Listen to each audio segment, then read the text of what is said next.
இரு ஒரு நிமிஷம் இரு. ஹலோ, அனைவருக்கும் இனிய மாலை வணக்கம் மக்களே. இன்னைக்கு 11 டேஸோட 4th டே விலாக் தாங்க பார்க்க போகிறீங்க. அதுலேயும் இந்த விலாக் உங்களுக்காக ஸ்பெஷலாக சுட சுட ரெடி பண்ணது. ஆக்சுவலாக ஃப்ரைடே விலாக் வந்து எடிட் பண்ணதில் கொஞ்சம் டெக்னிக்கல் எரர் ஆகிப்போச்சு. அதை நாளைக்கு அப்லோட் பண்ணுறேன். இன்னைக்கு அதாவது சாட்டர்டே மார்னிங் ரொட்டீனை தான் உங்களோட ஷேர் பண்ணியிருக்கேன். காலையில் தூங்கி எந்திக்கிறப்ப கரெக்டாக விபி தூங்கினா இந்த 5 மினிட்ஸை யூஸ் பண்ணாத குளிக்கிறதுக்கு உள்ளே போக முடியும்னு டக்குன்னு போய் குளிச்சுட்டு வந்தாச்சு. வந்தோடனே இன்றைக்கி ஒரு பிரசாதம் ஒன்று செய்ய போகிறேன். அதுக்காக ஒயிட் ரைஸ் வந்து ஆல்ரெடி அரிசி ஊற வச்சுட்டு வந்தோடனே குக்கரில் வச்சுட்டு பசங்களுக்கு இட்லியும் ஊற்றி வச்சுட்டேன். நெக்ஸ்ட் ஒரு 2 மினிட்ஸுக்கு நிறைய பேர் எங்கிட்ட அதிகமாக கேட்டுக்கிட்ட ஹேர் டவல் ட்ரையிங் அந்த சவுண்டை தான் நீங்கள் அதிகமாக ஷார்ட்ஸ்லேயோ இல்லை லாங் வீடியோஸ்லேயோ கமெண்ட்ஸ் அதிகமாக வந்திருக்கு. ஸோ அது உங்களுக்காக கேட்டுக்கோங்க.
அவ்வளோதாங்க என்னோடய ஹேர் டவல் ட்ரையிங் சவுண்டெல்லாம். ஒரு 1 மினிட் தான் பண்ணுவேன். 1 மினிட்டுக்குள்ளேயே பண்ணி முடிச்சிடுவேன். உங்களுக்காக தான் கொஞ்சம் எக்ஸ்ட்ரா ஒரு டைம் எடுத்து டப்பு டப்பு 4 சாத்து சாத்துனேன். இல்லை அப்படின்னா வெறும் ட்ரையர் மட்டும் யூஸ் பண்ணிவிடுவேன். அதுலேயும் இப்போல்லாம் குளிச்சுட்டு வரதுக்கு மட்டும் தான் டைம் இருக்கும். ட்ரை பண்ணுறதுக்கெல்லாம் நோ டைம். பாதி நேரம் டவல்லையே முடியெல்லாம் காஞ்சிரும், ஈரமும் இஞ்சிரும்.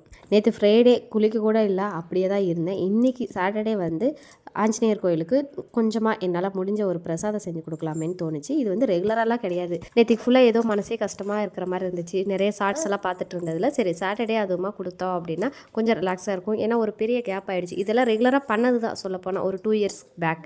2 இயர்ஸுக்கு முன்னாடி தர்ஷவந்தை வச்சுட்டு கூட வீக்லி ஒன்ஸ் வந்து ஆஞ்சநேயர் கோயிலுக்கு போகிறது, ஏதோ எனக்கு முடிஞ்ச எனக்கு தெரிஞ்ச கொஞ்சமாக பிரசாதம்லாம் செஞ்சு கொடுக்குறது அப்படிங்கிற ரொட்டீன் இருந்துச்சு. பட் இப்போ எல்லாமே ஸ்டாப் ஆகிடுச்சு. அகெயின் ஒரு பெரிய கேப்புக்கு அப்புறம் இன்றைக்கி அதை தான் செஞ்சுட்டு இருந்தேன். இன்றைக்கி பிரசாதம் என்னென்னு பார்த்தீங்கன்னா கருவேப்பிலை சாதம். மார்னிங் டிஃபனுக்கு எங்களுக்கும் சேர்த்து அதே சாதம் தாங்க செஞ்சுருந்தேன். அது செய்முறை விளக்கம் அப்படின்னு பார்த்தீங்கன்னா கடாய் வச்சுட்டு கொஞ்சமாக எண்ணெய் ஊற்றிட்டு வேணுங்கிற அளவுக்கு கடலைப்பருப்பு, உளுந்தம்பருப்பு, சீரகம், மிளகு, வரமிளகா, கொஞ்சமாக புளி இதெல்லாமே நல்லா ஃப்ரை பண்ணிவிட்டு அதுக்கு அடுத்து அதை தனியாக எடுத்து வச்சுட்டு அந்த வானலிலேயே வந்து எடுத்து வச்சுருக்க கருவேப்பிலையும் மொத்தமாக போட்டு நல்லா வந்து ஃப்ரை பண்ணிவிட்டு கருமுருன்னு அந்த கருவேப்பிலை ஆகிற அளவுக்கு ஃப்ரை பண்ணிவிட்டு மொத்தமாக மிக்சியில் போட்டால் பவுடர் மாதிரி ஆகிடும். அதுக்கப்புறம் எந்த அளவுக்கு எண்ணெய் வேணுமோ, எந்த அளவுக்கு அரிசி சாதம் வடிச்சிருக்கோமோ அந்த அளவுக்கு ஒரு பெரிய பிக்கெஸ்ட் பாத்திரமே இது மட்டும் தான். அதை எடுத்து வச்சுட்டு எண்ணெயை ஊற்றி கடுகு, வெங்காயம், வரமிளகா, அதுக்கப்புறம் மறுபடியும் கருவேப்பிலை, வேர்க்கடலை இது எல்லாத்தையும் போட்டுட்டு நல்லா வதக்கிட்டு அதோட சால்ட்டும் கொஞ்சமாக மஞ்சத்தூள்,